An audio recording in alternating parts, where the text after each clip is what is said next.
Hello, we are the Association for Child and Adolescent Mental Health, or ACAMH for short. Welcome to you all. I'm Barry Carpenter. I was until recently the Professor of Mental Health and Education at Oxford Brookes University, which was the first professorship of its type in the country. I retired from that post middle of last year and have recently been elected as trustee to the Association of Child and Adolescent Mental Health, ACAMH, who bring this webinar to you this evening as part of their Ask the Expert series. Some of you will know that my background is as a teacher and have throughout my career held 3 headships, been National Director at the Department for Education, covering children with complex learning difficulties and disabilities, and I did the national research project around that population of children. And then latterly I've been in academia, particularly specialising in autism. My last book was on girls and autism, and even more latterly in particular work around mental health, but as I prefer to refer to it, mental well-being in schools, particularly generating teacher training courses and thinking about, well, how are we going to teach some of these issues. Helping me out this afternoon are our 2 trusty colleagues from Coram Life Education, Jan Forshaw and Donna Hill. They will be helping to collate the questions. Hi to Jan, hi to Donna.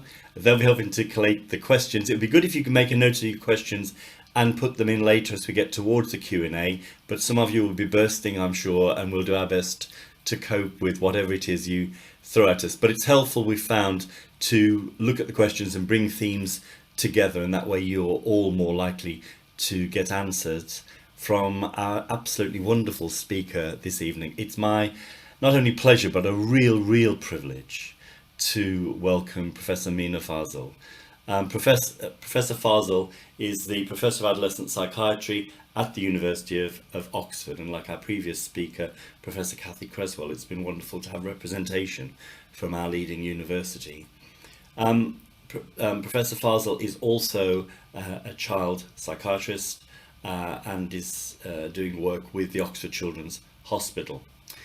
For over 2 decades, Mina has been very much committed to mental health services for children, but particularly looking at the vulnerable and hard to reach populations. And oh my goodness, when you think of what's going on with Ukraine now, I know, Mina, you've had particular concern for refugee populations, and I think we'd all want to just in our minds just hold for a moment what's happening to the children in the Ukraine, and in what way is this going to traumatize their childhood. And we know it's skills like yours and the rich insights you have that I'm sure are going to be called upon to make some sort of universal response to that group of children and young people. What's particularly helpful, I think, in Mina being with us this evening is that since 2021 she's had the Oxwell Student Survey, getting responses from over 30,000 students across a whole range of schools, guiding our understanding of what school-age students say they want and what they need, what they feel are their mental health needs in these times. So I'm going to be in a moment handing over to Mina, but before I do that, I just want to again welcome all of you. I couldn't help but get really excited at noticing this evening we have people from Amsterdam, from Dubai, from the UAE more widely, from Texas, from Finland, a staunch supporting group from Northern Ireland, and I look forward to seeing colleagues there when I'm over there in a couple of weeks' time, and from Wales and Scotland as well. So just a fantastic representation. I'll be really interested to know from our colleague in Texas how they've even heard of this event, but you're all very welcome indeed, as are all of you from across a range of schools and services in England. What would be really helpful is for us to know where you're from, and we're going to actually launch a poll. Matt will put that up now. If you could put in what type of school you're representing. You see, we've tried to go from early years right the way through, including our colleagues from special and alternative provision, hospital provision, and indeed others. And I've already seen someone is here from from some further education. And I see now we've got an Australian colleague joining us. What a fantastic session we're in for this evening, to be able to get all of those perspectives. That's going to be really rich for us all, I'm sure. So can you start the poll and enter which schools you're coming to us from? So pretty much everyone has done it, so I'm just going to stop the poll now and share those results. Thank you, Matt. So primary, a lot of primary teachers, a lot of secondary. Good to see we've got colleagues here from special and alternative and the hospital sector, and indeed a significant number from other. I noticed there were school nurses joining us this evening as well. Wherever you're from, you're all here because you are deeply concerned about the mental health of our children and young people. You know that this is the fourth in our Ask the Expert series. We've trialled these first four. There are going to be more, let me assure you, and I'll talk about that at the end of Mina's contribution. But I want to just re-establish, if you like, the ground rules for this session. All of the topics we've chosen are taken from, I have to use the English system terms here, colleagues from other sectors. We've taken these topics from the relationship, sex and health education that in England became statutory across all schools in September 2021.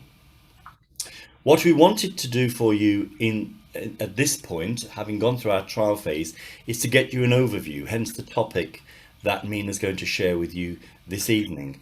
But this session is very much about knowledge transfer. There are gaps in our knowledge as teachers, and I'm owning that statement as a teacher, with some of the topics that we're being asked to teach now in that new statutory curriculum. But I think all of us know they are welcome topics, ones that we need to address. But before we can do that, we need the knowledge to work from. And this is what ACAMH's moral purpose is in setting up these sessions.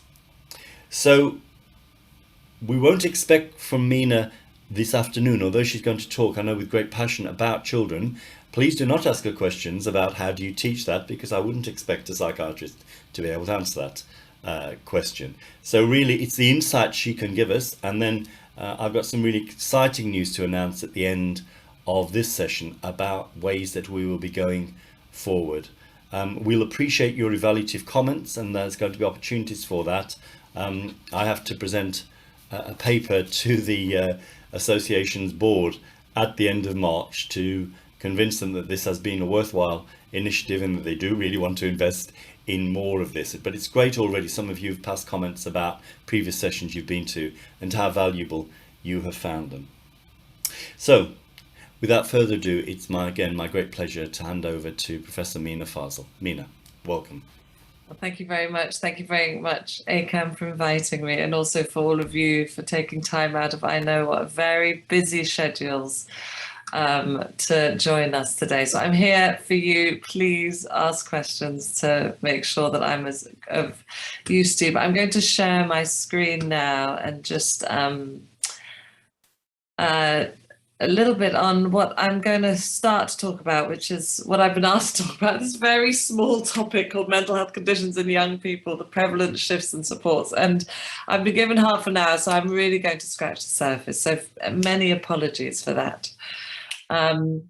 But, you know, there are some concerning trends in mental health in school-age children. And I do think that, I would be surprised if this hasn't been at the forefront of a lot of the minds of people who are dealing with children, either with parents of children, teachers, and any mental health professional, other professionals working in this field, that there's a lot of discussion and a lot of talk about what's happening with young people and concern. So these are the trends that come from the best data available, I think, in the UK, which is NHS digital data. Basically, the government runs a big survey of thousands of children, and they've been running this repeatedly. And so 2017 was the last, so they used to do it every 10 years, but then because of the pandemic, they chose to repeat the survey in 2020 and 2021, just so that we could understand the trends of what was happening. So already by 2017, the rates of disorders were increasing compared to the data a decade before. So just a small amount higher, but a small amount for these numbers is a significant amount. And then it was to try and understand what was happening in the pandemic. So these are the younger and the older boys and girls. And this really shows clearly, and I think for those that work in secondary school contexts, it's little surprise that it's the female population and the older population seem to have the worst mental health of any group. And that actually these are big changes that were taking place between kind of 2017 and 2020, and hopefully normalizing a bit, but it's unclear. But we have to think this is a complex area. Children and child development is complex. You can't really think there's one little area that we can change and it'll kind of improve. But many of the therapeutic processes are dominated by individual approaches. Take an individual, give them an individual-based therapy. And I'm not a strong subscriber of that. I think we have to think about multiple stresses and about addressing them in a systems way, in a systemic way. And that's why I think those of you that work in schools really do the most important mental health work as well, although you don't want to hear it. You know, the interventions available to be done within a school context are far more powerful and far more interesting and far more sophisticated really than what we could ever prescribe within a mental health service context. So we're in this together, whether you like it or not. And that's what I suppose I'm here to try and convince you of as well. I also thought I'd share data from the Cospace study. So Kathy Cresswell, who's spoken at the previous one of these seminars on anxiety, this is a study that she's been involved with over the pandemic. It's a different type of study to the national epidemiological study. This was kind of what we call an opt-in. So people chose to take part who kind of read the social media that we're recruiting. So it's a we don't know how representative a sample it is of the children, for example, in the schools in which you teach, but this kind of shows these trends that from their perspective, those children aged 4 to 10 had the greatest changes in levels of mental health difficulties throughout the first and then the second wave of the pandemic. So this data finished in July 21. And that the adolescents were more stable. But actually what the later data was showing is the cumulative effects for adolescents are greater. So the primary school population seems to be more reactive to what's happening there and then. But with the secondary school population, it seems that with each successive wave of adversity and difficulty, the difficulties become greater. And what they showed is that, you know, certain groups had the greatest risk. So what, you know, we're interested in really supporting these vulnerable populations. So those that are in the most socioeconomically deprived contexts, and also those with the range of special educational needs seem to be having the worst outcomes of any group. So I'd be really grateful if you could participate in another poll. So what do you think is the most common mental health problem affecting school-aged children? Obviously, I know this is a horrible question. So forgive me for only allowing you to answer it one. But, you know, of all the problems, which one do you think is the greatest? Oh, he didn't add other. So there would have been others. So you're just going to have to go for one of these.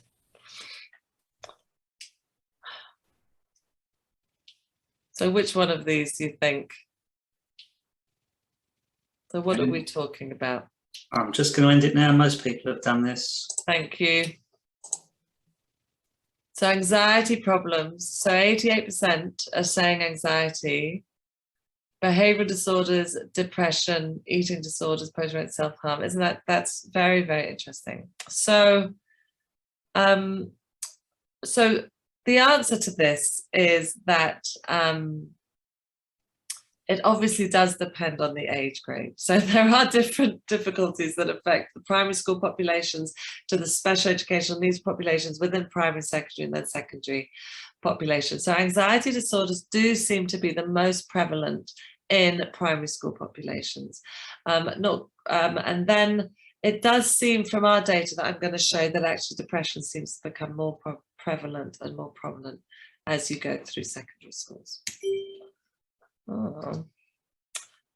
So what I really want to present to you is what I call an interactional approach to child development, that we have to think about the child. Now, a lot of models kind of place children at the center and then put the family and the community and the school and whatever, but I actually don't think that's right. I think we need to think of these as all kind of, you know, these interacting wheels, really, cogs that are working together. That, you know, if we're thinking about a child and we're thinking about their needs, we cannot think about them without thinking about what's happening in their family context, also what's happening with their peers, what's happening with their peers not only outside of school but within school, and all the issues that they're also dealing with at school, their interactions with the teachers, their ability to engage with the curriculum, the overall school climate or environment.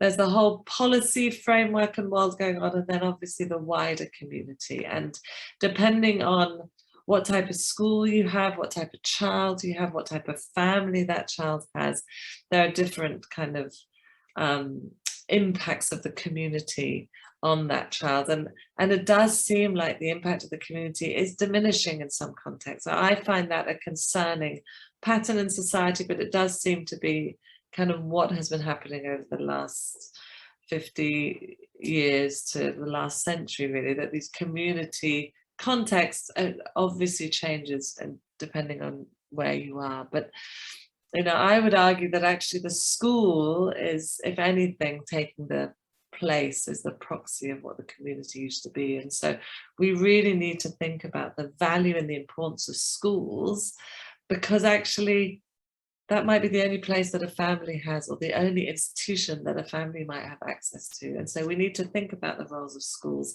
beyond what it can do for the child, but actually that it's playing an essential role for families and for communities.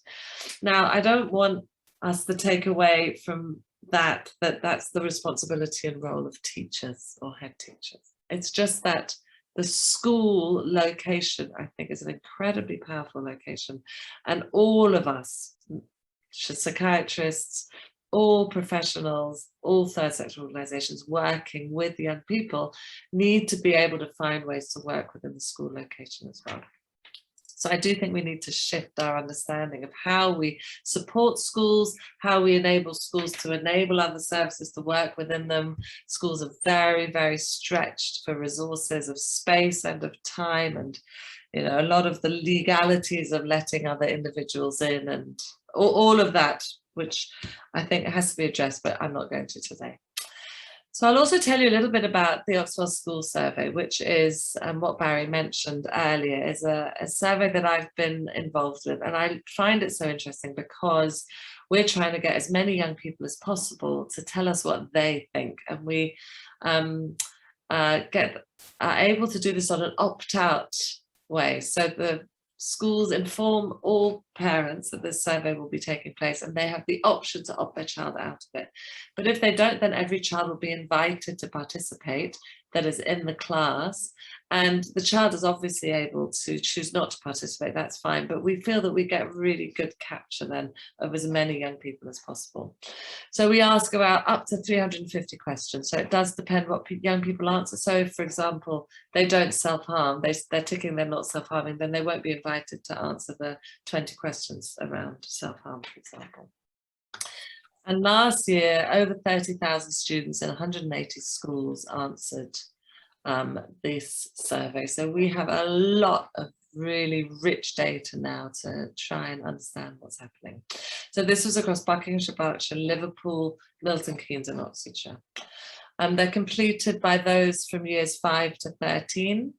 And we like it because each school gets a relatively quick summary report, and then after a couple of months, once we've cleaned the data, are able to access the data from their school on a portal. So you can go in and go, what's going in on our year 7 males, and you can look at the answers for your school for that group, and you get comparison with other schools. You're never able to identify which school you're comparing to, but you're able to compare across the board and across your region to the responses that other children and schools are giving.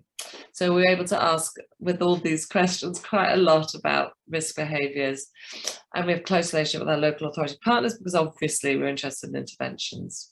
And I put special education provision in there because we don't ask this in special educational schools because of the opt-out process, but we are seriously trying to work out how to improve the survey so that we can include this essential group.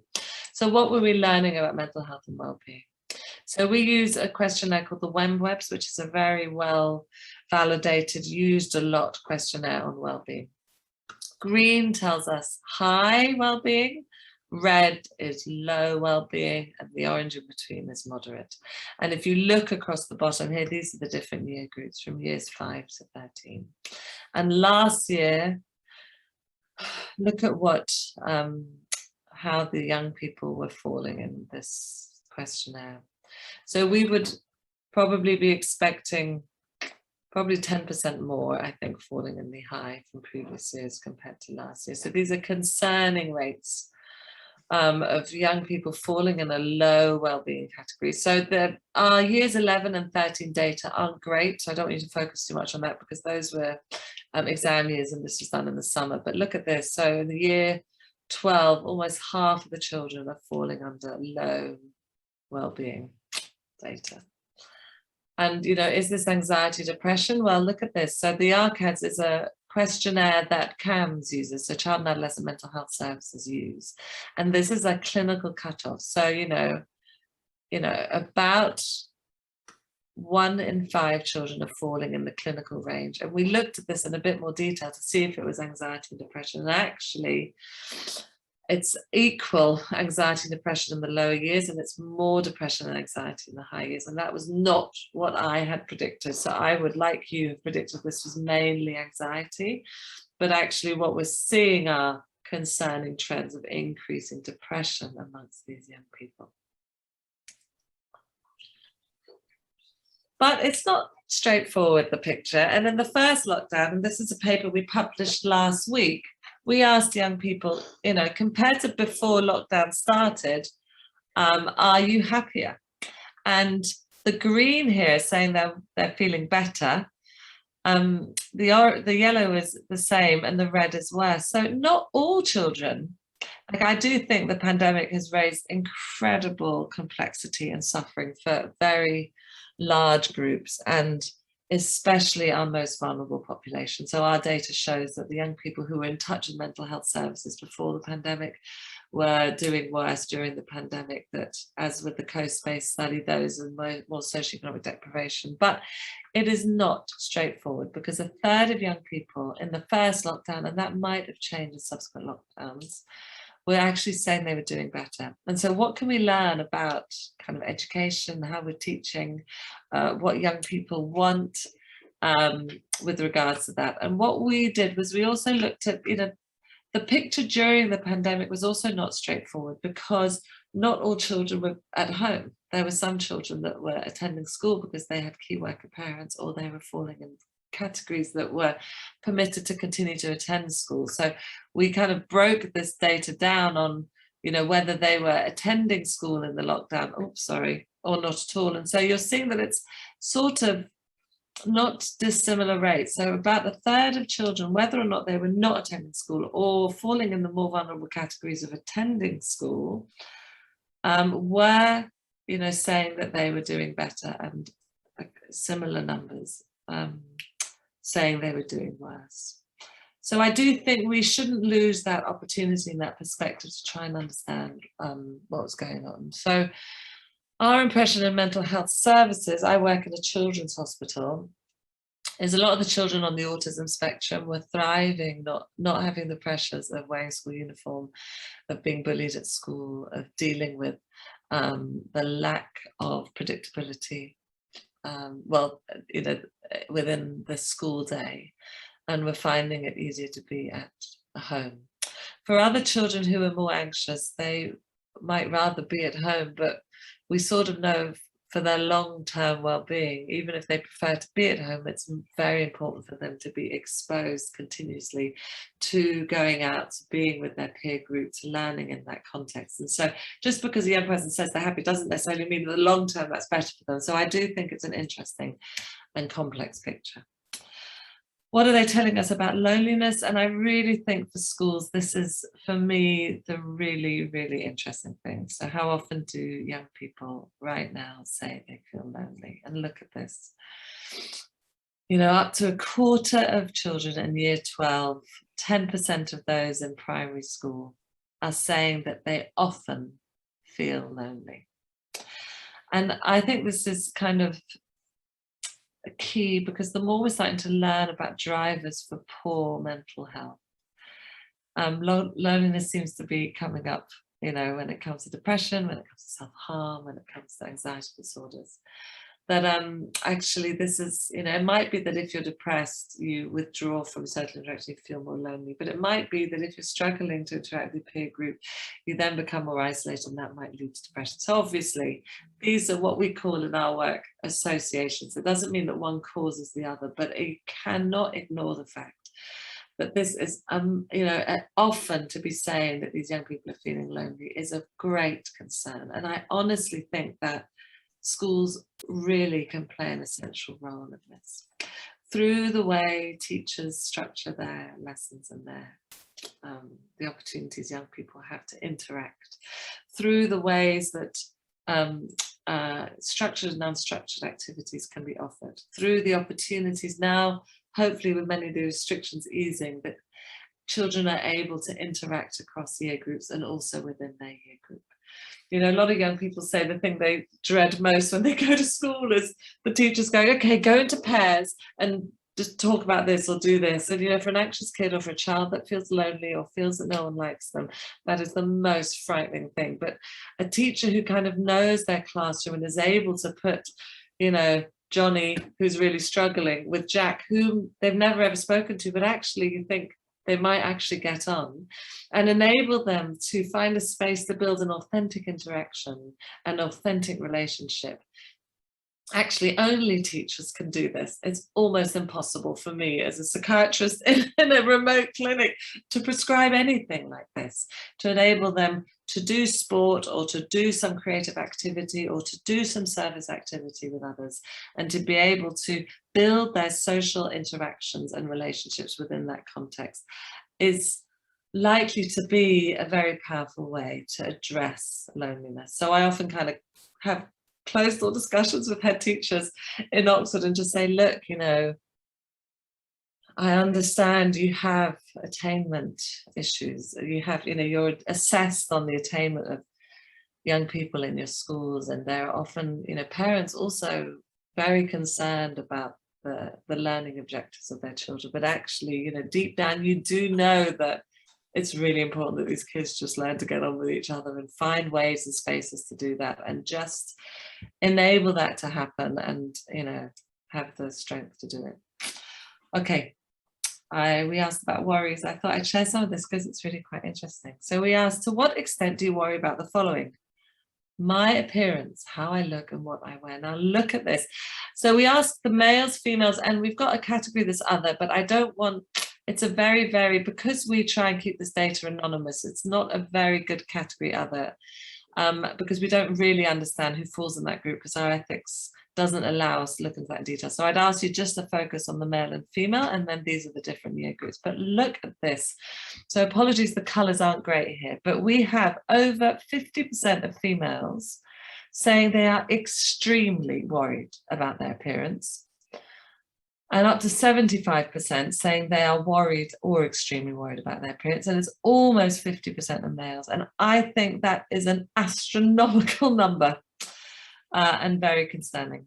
And it doesn't say, I would have anticipated it would be going up across the years, but it isn't. So that we're trying to understand, and we've done some work with young people to help us understand what this means. Like, we want to analyze it. How should we analyze it? So what we're trying to do in our work is what we call co-production. So ask young people, look, it's our appearance.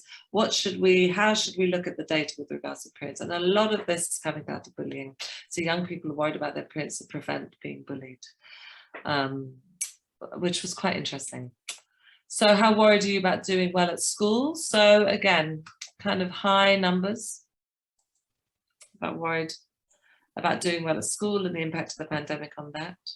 So eco-anxiety, or worries about the climate and environment, is kind of a new kind of emerging, very, very concerning area, well, for all of us, but particularly for young people, because actually the message they're getting is really quite hopeless, you know, and quite complicated and difficult. And so actually look at this, you know, there's a quarter of kids at our schools are extremely worried about the climate and environment. And so actually we need to be thinking about ways to incorporate understanding what to do and understanding the issues in our curriculum, because it's actually such an important part of the ongoing education and lives of these young people. And then obviously this is really likely to be increasing over the horrific kind of socioeconomic consequences of a whole range of complicated environmental and political choices that have taken place over the last year. There's nothing to indicate that any of this is going to get better. If anything, it's going to be getting worse. And so how many young people are extremely worried about having enough money to pay for food or their living costs? So we thought we'd ask a little bit about social media and gaming, because this is like what is happening. You know, this is a whole new world. And so we thought we would ask a little bit about it to understand kind of what is happening right now with young people. What are they doing? How are they spending their time? I wanted to add a lot about gaming just because, you know, it might be that our measures are picking up depression and anxiety in female populations quite well, but what are we picking up? How are we picking up things in the male populations? And so I was keen to put gaming in to see whether that might be a proxy for difficulties. So we asked how many hours a day do you usually spend on these, and I sound incredibly surprised.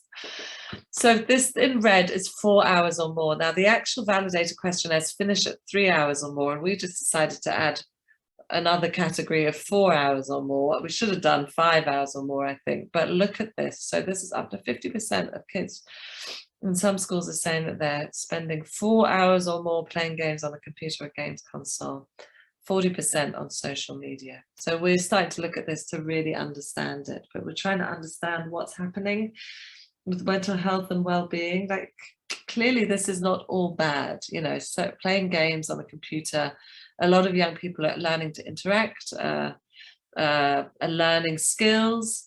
A lot of young people turn to social media for support, for education, but we just have to understand, you know, so obviously the answer cannot be we have to stop it all, because obviously no one's going to listen to me anyway. So it's just about understanding where it's helpful, where it's not helpful, which groups it's helping more than others, and which groups it's impacting on. And we've got data on addiction, so we'll be able to look at gaming addiction and work out which groups are most at risk of that. So I wanted to just talk about bullying now. So we asked, so I do think bullying is kind of, you know, across the board.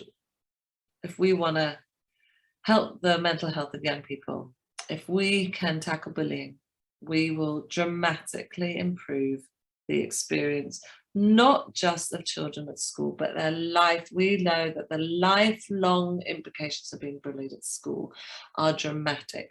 It increases your suicide risk in adulthood, in your 30s and 40s. It increases a whole range of risks, including substance misuse and kind of long-term depression. So I really, really think bullying, if we want a quick win about how to improve the mental health of our school population, if we start to think seriously about addressing bullying and letting young people know that we're addressing it and helping and supporting young people who've been bullied, we're going to make a dramatic change to the well-being of our populations. So these are young people telling us in the last year whether they've been often bullied or sometimes bullied. And consistent with all data, bullying is more common in primary school populations than in secondary school populations. So you see, it might be that it's kind of much more targeted and nasty as you get older. This data isn't telling us that, but it's definitely more prevalent. But keep that in mind, and then look at this. We ask, how well does your school deal with bullying? So if you remember the previous slide, the year 5 and 6 population had the highest rates of bullying. But actually, well, it's not good that, you know, a fifth of them think their school deals badly with bullying, but how does that compare with years 9 and 10? Well, up to half are saying they think their school deals badly with bullying. So that, I think, is really interesting, because these are the years that your major mental illnesses start. These are the highest risk years for anxiety disorders, for the emergence of depression. And so is this about how individuals in these year groups start to perceive the world around them? Is it that they're more aware of the horrific consequences that those fewer individuals within their year groups, how that's impacting on them, the fact they're being bullied? Is it that they're more aware of their being bullied when they were younger and how actually nobody helped them when they could have? Who knows? So there's a lot to unpick here, but I find it very, very interesting that we should really be looking at this to understand what's going on with the perception of those between years 8 and 10 as well.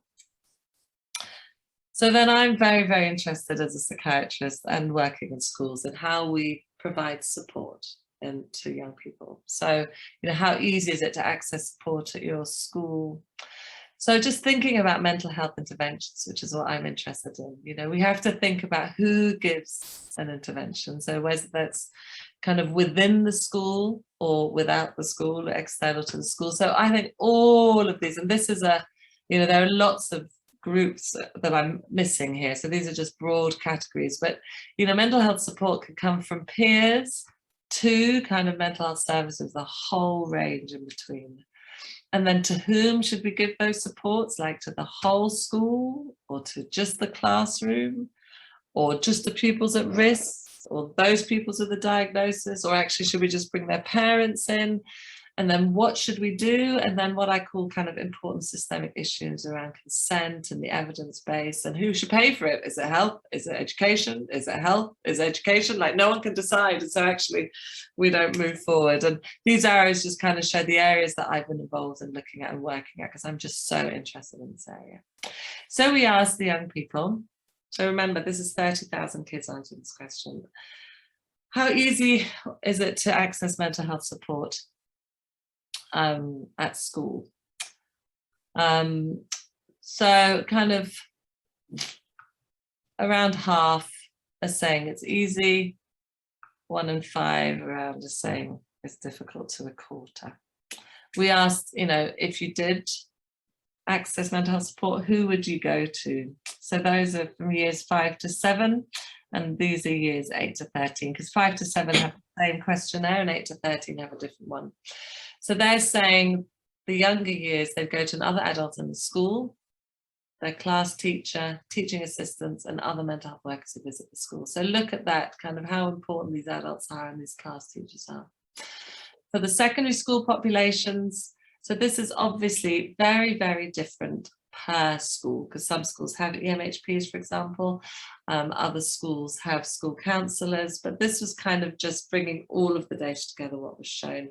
And kind of we looked at some schools, like in one school, one year 9 school, all the year 9 kids, 96% said they'd go to their head of year. So you're like, we need to get that head of year and tell us exactly what they're doing, that actually they are identified by so many individuals within their year as being their first port of call. So I want to ask you, because we asked these young people, if a student who feels they need mental health support, so this isn't any student, these are students who self-identify as needing mental health support. So we asked them, have you ever accessed mental health support? And those that say yes, we go and ask them different questions. But if they say no, we ask, do you think you could have benefited from mental health support? And if they say yes, we ask them, why didn't you access it? So these are kids who haven't accessed support, who feel like they could have needed it. Why do you think they didn't? What do they tell us is why they didn't? What's the kind of biggest reason?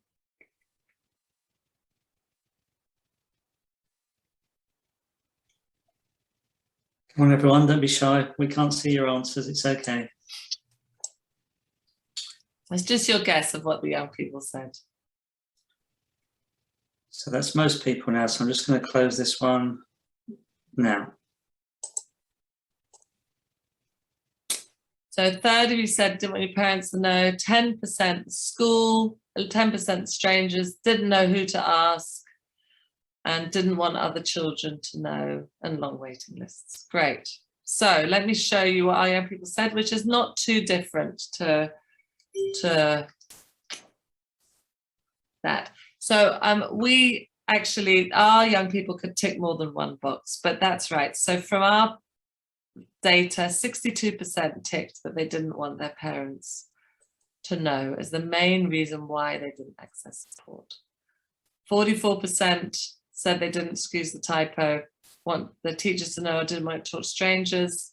40% said they didn't know who to ask, didn't want young people to know other and the long waiting lists. So this is very, very interesting, this 62% they didn't want their parents to know. So, you know, this is part of growing up, isn't it? It's about becoming an individual and how important privacy is. And it might be that it's nothing to do with their parents. Obviously, there will be a subgroup for whom they might be experiencing abuse at home that obviously would not then want their parents to know. But there will be a much larger group who just don't want their parents to know because, you know, they don't want to worry their parents, or they just, it feels just too private.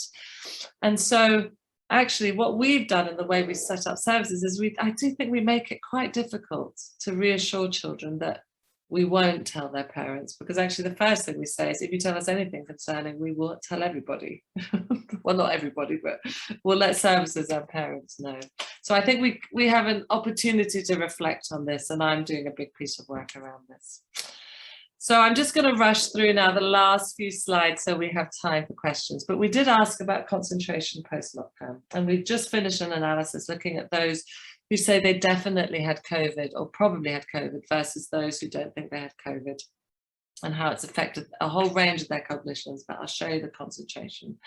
So we kind of asked them, this is this summer, you know, look how many children are finding it more difficult to concentrate compared to before the pandemic. And actually a significantly higher number are reporting that if they said that they definitely had COVID. So this was pre-vaccination as well. So a lot to, and I suppose that comes as no surprise to those of you who are teachers, because you've been dealing with it and managing a very different group of children in your class, where I would imagine than what you were managing before. Just to show you about sleep, so lots of problems with sleep. And actually, I think this is back to the ONS data I showed you before.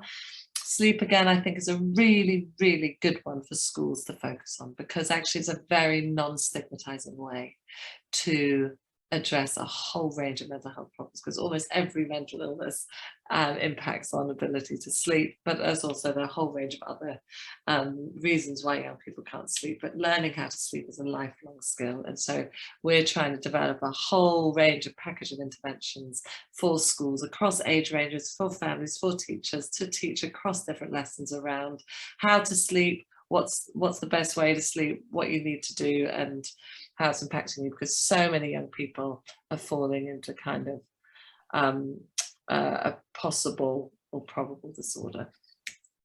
So, and in our survey, again, look at this, like up to a third of children are saying they're often too worried to sleep. So I'm not going to share my self-harm data with you, so many apologies, because I want to give you time to ask me questions. So just to say, we're trying to learn about how to share our findings with young people. So we're doing quite a lot on Instagram, we're making posters for schools, and we're also having influencers on TikTok share our data with young people, because we really want young people to access this information as well. So in conclusion, we really have to focus on the whole system. I don't think putting counsellors in schools is the answer to the mental health problems of what's happening right now. We need to be thinking about every piece of the picture, about all the opportunities to enable a young person to feel they're accomplishing as well, because that is likely to help them build their social networks, to feel a sense of purpose, to get a bit of motivation as well. And the mental health picture is complicated. There are groups that are going to be more at risk than others. So it seems like the primary population are more reactive than the secondary, but actually amongst the secondary school population, we do need to think about the vulnerable groups. And now we need to think about how to intervene, which is really important. And they're kind of thinking about social networks, tackling loneliness, helping understand sleep, really addressing bullying, I think are the low-hanging fruits in how to improve the mental health of large numbers of school-age populations. But the evidence base is poor. So, I would encourage as many of you as possible, who work in schools, to get involved in studies so we can build the evidence base. We can't kind of keep, given that almost all kids go to school, what we know about what helps in the school still from a mental health perspective is really, really poor. And I'll end just by saying that ACAMH has a whole range of resources they can share that are incredibly good to start to address this. So Barry, on that note, I will end. Reluctantly, I would like to carry on talking for another 4 hours, but he'll cut me off, I think. You're going to have more opportunity in a moment, I'm sure. And just while we get the questions together, firstly, thank you. And that was just such rich insights. But, if you go back to my opening words about these topics for these sessions have been chosen from the RSHE curriculum, you've just given the evidence as to why we need to be able to teach those topics. Start at the end, if you like, the sleep figures. Sleep is something that, if I was asked to teach sleep tomorrow, it would be based largely on spurious anecdote, and it's something that I do, hopefully, every day. But now I can see the need for the rigor to teach sleep hygiene and sleep routines, to have those more than conversations, to actually give children knowledge, as you've given us knowledge and insight from your wisdom tonight. We need to offer the children the same, because how else can they make personal judgments about self-regulation if they don't have that knowledge? And so I just think that you in your summary there said sleep, bullying and loneliness, and those were my main asterisks to kind of pick out, because loneliness often, if we think about the discussions in society about loneliness, it's often to do with elderly people, isn't it? Yeah. And their diminishing social circle. And here you've pointed it out now, and I loved your words that really it's schools that can facilitate that social interaction. You as a psychiatrist in a clinic setting cannot do that, whereas we can conjure up those opportunities in school. And thank you for this. Often you alluded and praised teachers for the contribution that they can make. And I think at this time, more than ever, when we are worn down as a profession, and I know people are hanging on in there, but they keep going because they know it's for the children. But you've underscored the invaluable contribution teachers can make to helping now society resolve this dreadful legacy of mental health issues. And you started with talking about concerning trends. Absolutely spot on. But what you have given us, Mina, is the evidence base, and you've invited us to become part of that ongoing evidence base. We as a teaching profession do not have a history of an evidence base. We haven't the time to get on and create our own evidence base because the children are waiting now. So we need professionals such as yourself to give us that evidence base, to underscore why we need to teach sleep, why we need to teach about bullying, and some of the resolutions you offered in that area. So just thank you from the bottom of my heart for those insights. I'm going to go over now to some of the questions. So Jan and Donna have been working on these. You kindly mentioned the ACAMH mental health resources. There are those terrific topic guides, colleagues, that ACAMH offer, and I'm pleased to see that if you notice there's a web link for you in there for those ACAMH topic guides. They really are very open and easy to read, and again fill in some of the knowledge gaps. Someone's asking about where do they get the RSHE curriculum from for the UK. You would go on the Department for Education, which is the gov.uk website, Department for Education, and type in relationship, sex, health education curriculum, and you can get the document from there. But someone like Jan has been posting quite a lot, Jan Forshaw from the Coram Education. Come back to any of us and we can get that link to you. Claire has posted a Young Minds link for us, and yes, they have some terrific resources, as do MindEd. If people want to look at those, the MindEd work is particularly helpful. I wonder, Mina, if you would like to just have a few words about PTSD, because I know from our earlier conversation this week that that's something that concerns you, and I know you did touch on autism. My colleague, Professor Francesca Happy, who I wrote the Girls and Autism book with, she is concerned about PTSD profiling now in autism, and yet it's not been a common intervention base. I just wonder what your thoughts are about the emergence of this in children.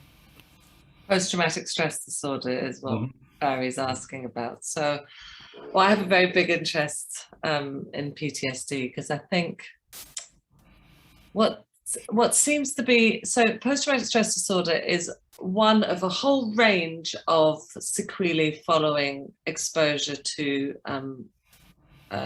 life-threatening or very traumatic events. So post-traumatic stress disorder is sort of at the extreme end of the spectrum, but you could get, what we've learned over the last 20 years is the whole range of manifestations of that in the acute phase and the long-term phase around trauma. What I think, well, for the group of young people who fall under the autism spectrum disorders, what we're learning is that actually perception of events are very different, but actually are much more likely to potentially lead to PTSD. So a kind of an unpleasant interaction in the school corridor that the majority of kids would just kind of be able to understand in the context or forget about. For a lot of young children who are on the autism spectrum, actually can become something that they're unable to forget, and it starts to traumatize them. So there's different perceptions of the same event can lead to much more exposure to trauma for some groups than others. The other thing, though, about PTSD that I think I find really important to think about is that one of the core symptoms is that you avoid anything that's a reminder of the traumatic event. So, for example, if you experience the trauma on a bus, for example, you might find it very difficult to go on a bus again. Or if you've been traumatized in whatever context, any exposure to that, you're trying to avoid it. But the mainstay of all interventions that have a good evidence base to treat PTSD include exposure. So a young person knows that if they're lucky enough to get therapy for PTSD, that actually part of that treatment will be exposure to the thing that their body and everything about them is telling them to avoid. And so it's incredibly difficult for this group, I think, to enter treatment, because it's even harder than if it was for an anxiety disorder or for a depressive disorder, because actually it's forcing them into something that is actually incredibly difficult to do. So I think that what we know is that with a school lens, it might be that a young person might only be able to tell a teacher about a trauma and never be able to tell anybody else. Yeah. And what we see is that teachers are like, don't tell me, I don't know anything about this and I don't want to make it worse, which is often a totally understandable response. They're like, I don't want the kid to tell me, like we suspect, but I don't want them to tell me because I'm sure I'll say something that will make it worse. And so actually what you get is the message, a subliminal message that this young kid is experiencing from everybody that they might want to approach. Don't tell me, I don't want to know, don't tell me, close the door, close the opportunities to share it. But it might just be that this young person is only going to be able to seek help if someone they trust is able to accompany them. So we're not asking teachers to do the therapy. It's okay for a young child to disclose something to you and for you to say, would you like me to help you find someone who can help you deal with this? I will find them. I will take you to the first appointment, because if you don't, that child might never in their whole life get an opportunity to get that help. Might never have a relationship with anybody with whom they're able to trust enough to do that. So I feel that there's a whole range of barriers to accessing care for the traumatized population that are just on a completely different level to any other group. Sure. Thank you, Mina. I don't know if that's helpful, Barry, but anyway, all I want to say is please don't worry about saying the wrong thing or doing the wrong thing for this group. It is much better that you allow a young person to talk, that you reflect back what's happened to them, you say, my gosh, let me help you find someone who can help you. Okay. There's a question here. There's two questions. I'm going to work backwards, one from into the other, because you've shown us a lot of data. You've talked about surveys you've done, and a colleague here is asking, are there any mental health surveys that you think teachers could do in schools with their children? And maybe there's a need to do sometimes some surveys with staff as well. I can have a real concern if you take some of the recent studies about staff well-being. But is there a tool that teachers could use? Because the other question that comes with that is, how do we raise the profile of mental health in schools? And surely that would be to be able to demonstrate the evidence base in that school's child population, and that the curriculum, RSHE curriculum particularly, is a response to that. But does any survey come to mind that a teacher... we've done the Oxwell School Survey in, from Buckinghamshire to Liverpool, across like a whole range of different contexts, and over 50% were in what we call the socioeconomic quintiles 1 and 2, which are the lowest quintiles of deprivation according to the postcode of the school. So in a way, our findings, I think, are relatively generalizable. So on some levels, I'm not convinced you have to repeat it in your school population, because you can be relatively confident that 30,000 kids across a whole range of contexts are saying this, that is unlikely to be dramatically different in your schools. But if you are particularly interested in getting data from your own school, Cork has resources. So Cork, which is an Anna Freud thing, has online resources that you can access and look at.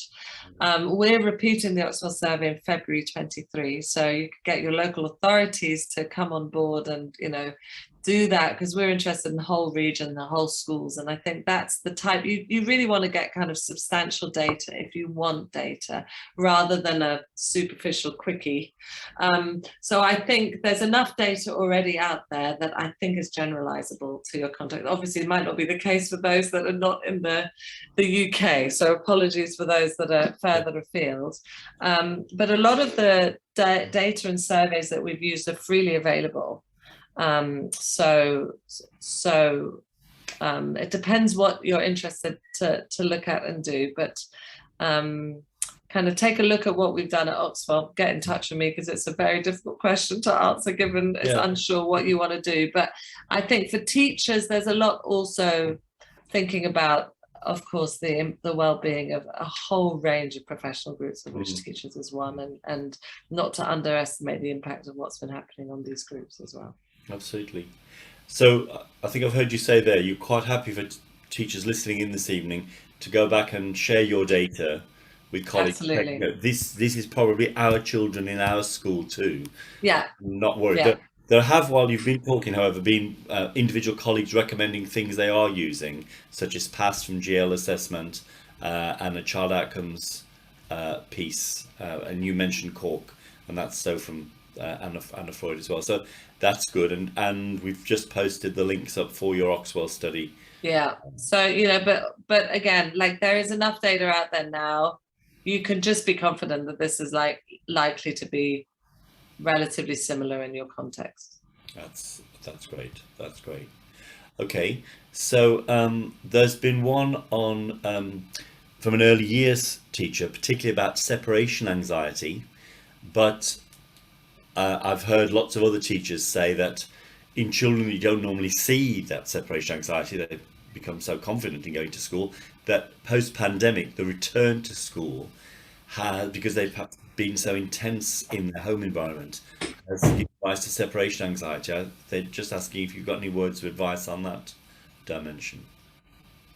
It's it is difficult. Like, we did ask in our survey, do you feel safe at home and do you feel safe at school?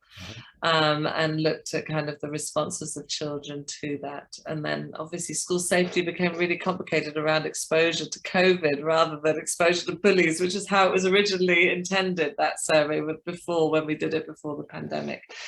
I think, what we know with anxiety disorders is that, and this is a type of anxiety disorder, is that that stepwise exposure to the thing that the child is fearing, with the structures of support to help them feel calm, to enable them to do it gradually, is basically the best way to try and help young people. So I understand that, you know, you're seeing this emerging in unexpected population groups of children, but I think it's just the same principle of, you know, how can we break this down? How can we, you know, break down the school day for these kids, or allow parents to come in a little bit, you know, whatever, or to let them bring in items from home that might help them, or, you know, you as teachers are much more creative than I am around this.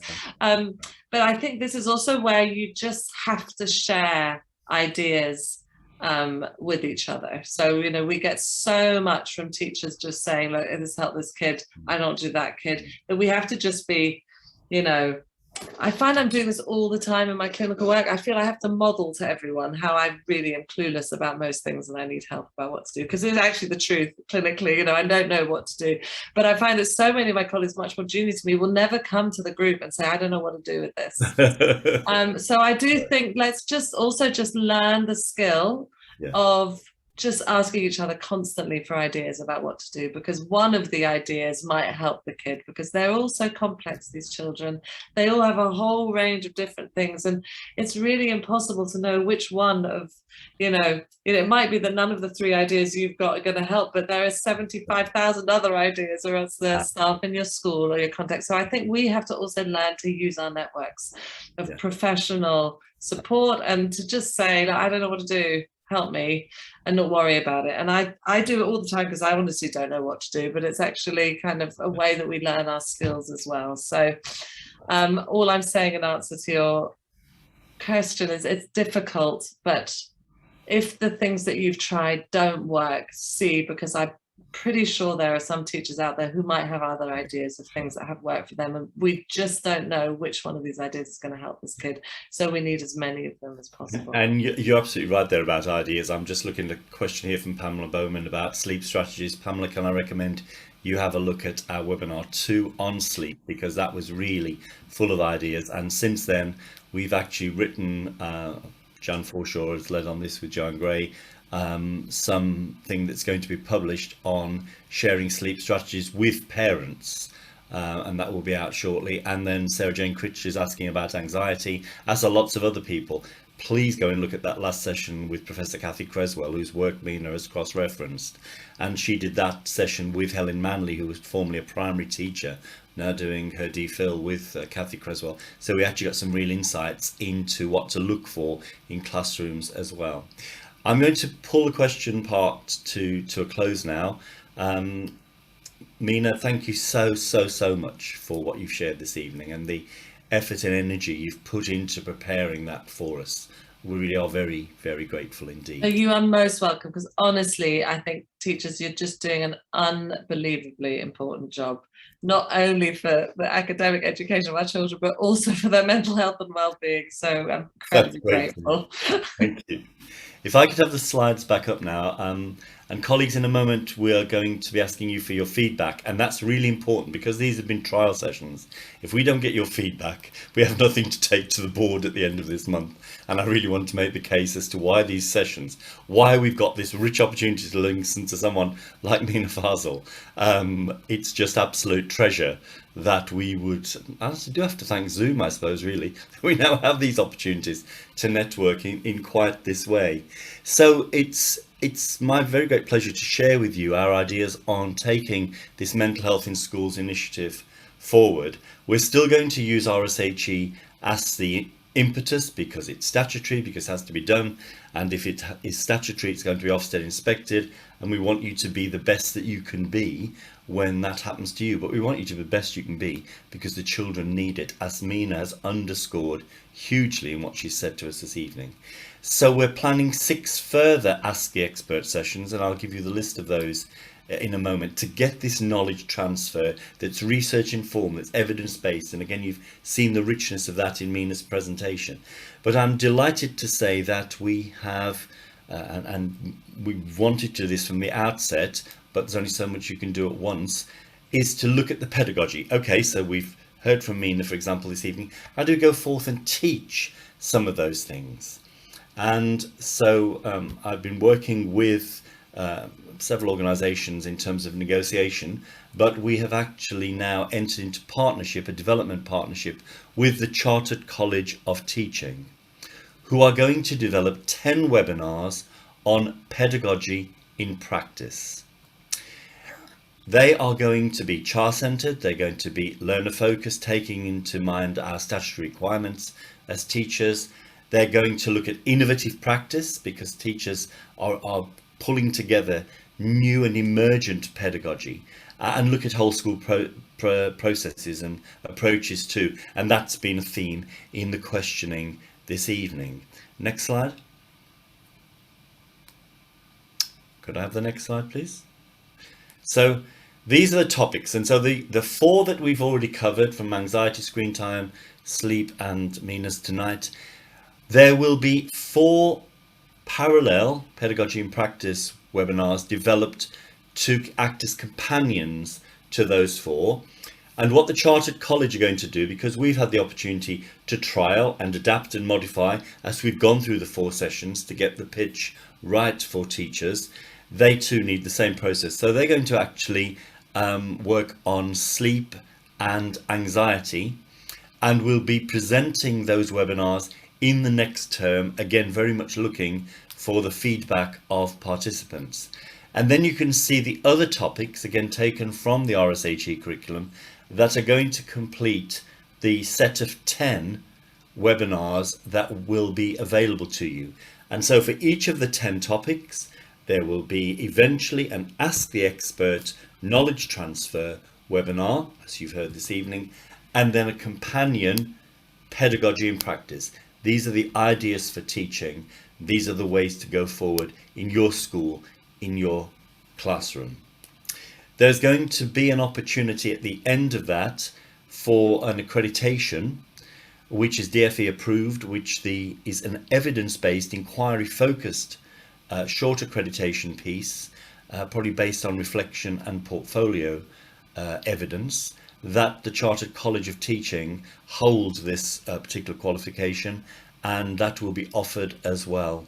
And we are very much thinking that we have found a funding source that will enable us to offer that at a very, very reasonable rate for people. But I am constantly, as a professor in education, minded that my profession do not hold qualifications in this vitally important area. RSHE should be the heart of every school's curriculum. Yes, maths and English are the core, but for goodness sake, we need heart at the moment. We need kindness in our school communities, and we need compassion in our teaching. And my colleague John Reed from Oxford Brookes has been on the webinar this evening, and John is just finishing what will be a wonderful doctoral thesis on compassion in teaching. And for me, that is absolutely the key as to how we're going to resolve this extensive range of issues that Mina has articulated this evening. And some of you have said, how do we balance this with some of the academic demands in the school system? Well, the anxious child is not a learning child, and the anxious child will not retain if they are in that state, and therefore they are kind of doomed to failure in their examinations. We have to get their mental well-being, as the RSHE curriculum talks about, balanced and in a good place to enable them to go forward. It has to be a massive intervention now. Now is the moment, now is the time. Our children need this, not 5 years down the track, now, because if we let them carry this trauma, I'm sure Mina could give us a wealth of evidence about unresolved adverse childhood experiences around trauma and how they destroy people's life opportunities as adults. Now has to be the time. And as ever, we as teachers have to be the advocates for our children. Compassion and passion is what we need in this moment. I think there might be one more slide. Yeah. So the first of the Chartered College of Teaching Pedagogy in Practice trial webinars will be on the 17th of May. Same time frame, 3:45 to 5 p.m. So please put that in your diaries now. There will of course be an email coming out, and ACAMH is going to coordinate all of the enrolments for those. But we're delighted about this initiative, and our colleagues at Coram Life Education are going to be continuing supporting this work throughout. And I noticed that Jan's put in several references to actual materials that you can access within their scarf materials, which are just top-notch. So there are materials available to you now, but we need more. Again, we have no pedagogical history, and we need to start to build it, and fast. So we've put out a survey. Hopefully that's gone through now, and I think Matt has shared the survey link in the chat. It just now remains for me to ask, could you fill in the poll that's just come up about, would you recommend this session to a colleague? We've had some terrific percentages on this. I think we had over 90% recommendation from the last session, and certainly I can think of colleagues I'm going away to recommend that once the recording of Mina's session is available, they need to listen to this, because it's been factually so rich, but delivered with such a humanity that inspires with one to go forward and do something for and with the children. Ah, yes, fantastic. Mina, you've got a 94%. How about that? What an accolade. Yes. Find out more about becoming an ACAMH member and to be part of the advancement of child and adolescent mental health. Visit www.acamh.org.